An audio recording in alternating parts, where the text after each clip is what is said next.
Narito tayo ngayon upang matunghayan ang nakakakilig, napaka-sweet at talaga namang sobrang inabangan at napaka-trending na istorya ni Kalingap Tata at ni Ate Marian. Sa pagpapatuloy ng ating istorya ay nandun na nga si Kalingap Tata at nag-uusap pa rin silang dalawa. At dahil nga dito ay nasabi din ni Kalingap Tata kay Ate Marian na talaga namang ready daw siya maghintay sa dalaga. Nang narinig naman ito ni Ate Marian ay talagang sinabi niya na okay daw at kitang-kita din sa kanyang mukha na siya ay kinikilig. Grabe at parang seryosong-seryoso na nga talaga si Kalingap Tata para kay Ate Marian. Dahil sinabi niya nga na handa na siyang maghintay para sa dalaga na ito. Handa pa naman ako maghintay sa desisyon mo. Kaya maraming salamat at nakilala kita. Sana hindi pa sana palayon pa rin akong i-welcome sa pagpunta ko dito. Welcome po kita pag nandito ako. Kung wala, hindi mo lang welcome. Tama nga, no? Nagatawa ka naman. So, ayan, maraming salamat, Marian. Salamat at dahil kay Arjun, hindi ko siya makilala. Salamat ako na nakilala kita, Thank you talaga. Ayan, sa mga nag-ano po kay Arjun, sa mga nagbabash po, sana po malawakan mo natin ang pag-iisip natin, mga kalingap. At yun po ay good vibes lang po itong ginagawa namin. At hindi naman po yung totoo na kontrabida. Dahil din sa mga nangyari noong first vlog nila Kalingap Tata, Kuya Arjun at nung na-meet nga si Ate Marian ay may mga nangyayari din doon na hindi maganda. At marami nga nafansin ng mga fans ni Kalingap Tata tungkol kay Kuya Arjun. At pinanangan nila ito. At marami nga din ng bash kay Kuya Arjun nung time na yon dahil sa mga kanyang kinilos kay Kalingap Tata at kay Ate Marian. Kaya naman sa video na ito ay talagang sinabi ni Kalingap Tata sa mga fans na siya na mismo ang humihingi ng sorry. Sinabi niya naman na hindi naman daw ito intensyon ni Kuya Arjun at napakabait naman daw talaga ni Kuya Arjun. Talagang masunurin si Kuya Arjun kay Kalingap Tata at wala naman daw talaga siyang problema at biruan lang naman iyon nila. Kaya pinaliwanag din talaga ni Kalingap Tata kay Ate Marian at sa mga manonood na hindi naman masama si Kuya Arjun at talagang mabait at masunurin pa nga ito. Na kontrabida si Arjun. Sa totoong buhay po hindi siya kontrabida. Sa totoong buhay po si Arjun ay napakabait, masunurin sa akin.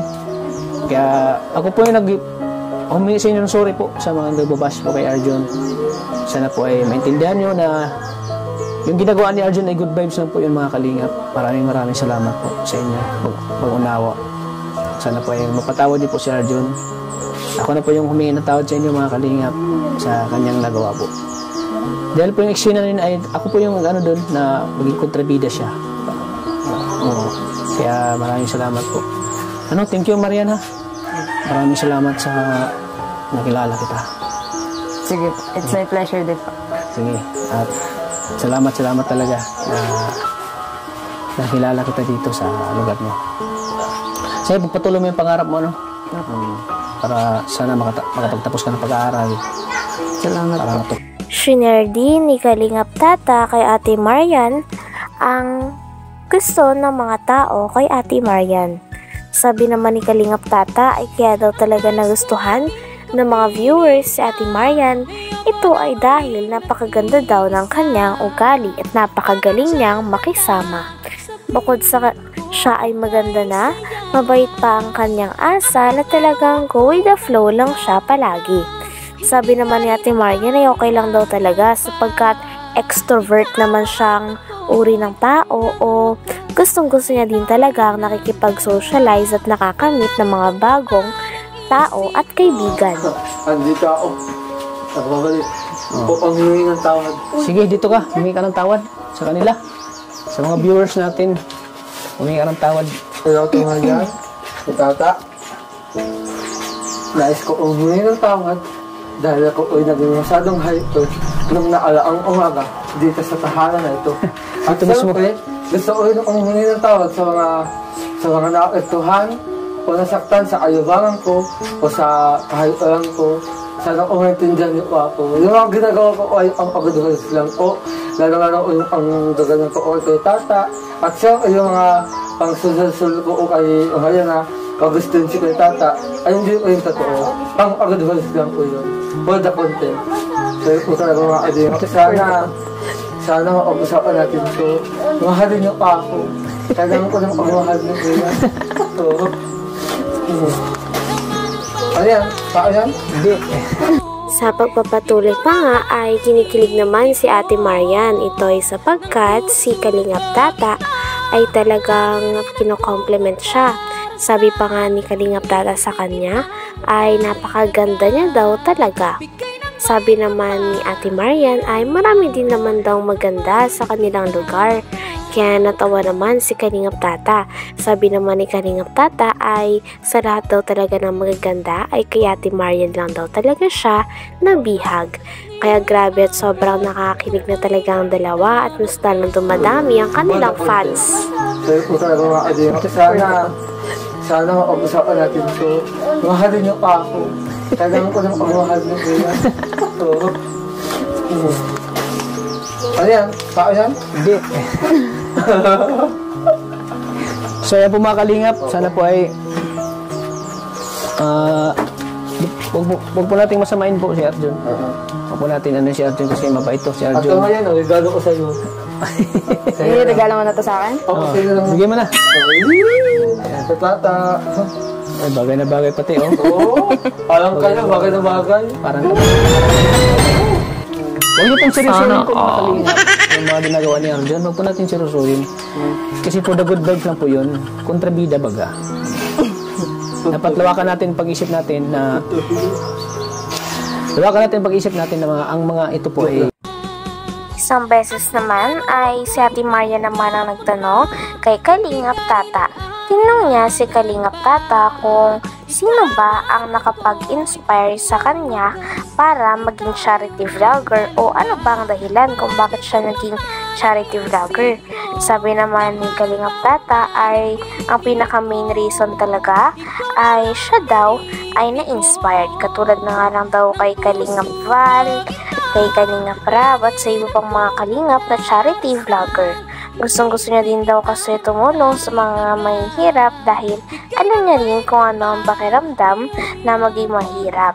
Kaya nais niyang tumulong at makapagpagaan ng ibang buhay.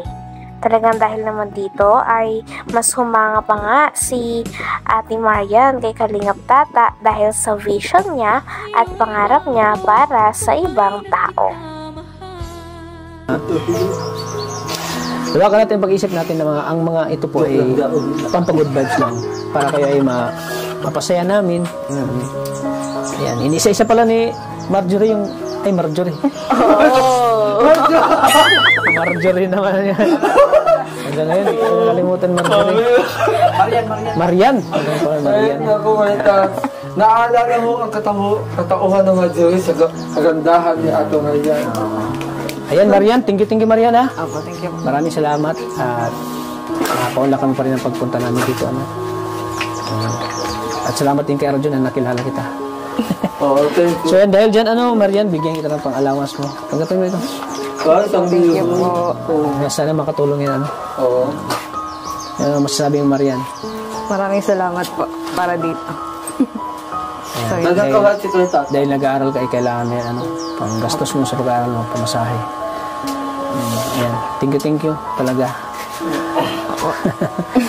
Ano mo lang yung pangarap mo, patuloy mo. Susuko, Yes po. Parang na-blooming ka ngayon,